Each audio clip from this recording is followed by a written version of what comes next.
ಏನು ಬಜೆಟ್ ಅಂತ ಯಾಕೆ ಇದೆ ಘೋಷಣೆ ಮಾಡಿದ್ದಾರೆ, ಅದರಲ್ಲಿ ಇವ್ರ ಕೈಲಿ ದುಡ್ಡು ಕೊಡಕ್ ಆಗ್ಲಿಲ್ಲ ಅಂತಂದ್ಮೇಲೆ what is your commitment to the people of the state? Nirmala Sitharaman ಮಂತ್ರಿ, ದೇಶದ ಪ್ರಧಾನಮಂತ್ರಿಗಳು ಅವರ ಸರ್ಕಾರ ಇದ್ದಾಗ, ಡಬಲ್ ಇಂಜಿನ್ ಸರ್ಕಾರ ಇದ್ದಾಗ 5,300 ಕೋಟಿ ರೂಪಾಯಿ ಕೊಡ್ತೀವಿ ಅಂತೇಳಿ ಅವರೇ ಬಜೆಟ್ ಅಲ್ಲಿ ಹೇಳಿದ್ದಾರೆ.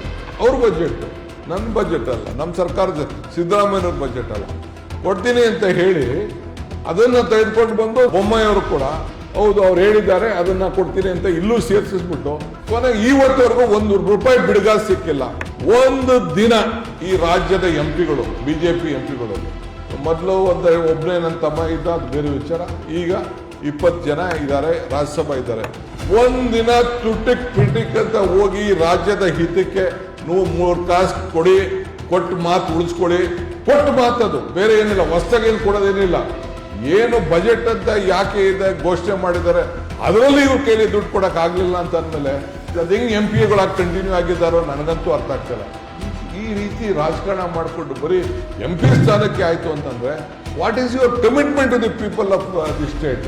Any one thing major decision, ಯಾವ್ದಾದ್ರು ಒಂದು ಅಣೆಕಟ್ಟನ್ನ ಕಟ್ಟಿರುವಂತದ್ದು ರೈತರ ಬದುಕಿಗೆ ಯಾವ್ದಾದ್ರು ಒಂದು ಕಾರ್ಯಕ್ರಮವನ್ನ ಈ ಕೇಂದ್ರ ಸರ್ಕಾರದಲ್ಲಾಗಲಿ ಬಿಜೆಪಿ ಸರ್ಕಾರದವರು ಕೊಟ್ಟಿದ್ರು ಇದ್ರೆ ಹೇಳಿ, ನಾನು ಅದಕ್ಕೆ ಕ್ಷಮಾಪಣೆ ಎಲ್ಲ ಕೇಳಲಿಕ್ಕೋ ತಿದ್ಕೊಳ್ಳಿಕ್ಕೋ ತಯಾರಿದ್ದೀನಿ. ಯಾವ ನಾಟ್ ಅನ್ ಎನಿಥಿಂಗ್. ₹10 ಬಿಡುಗಡೆ ಮಾಡಿಲ್ಲ, ಟೀಕೆ ಮಾತ್ರ ಈ ಸಂದರ್ಭದಲ್ಲಿ ಮಾಡಿಕೊಂಡು ಬರ್ತಾನೆ ಇದ್ದೀರಿ.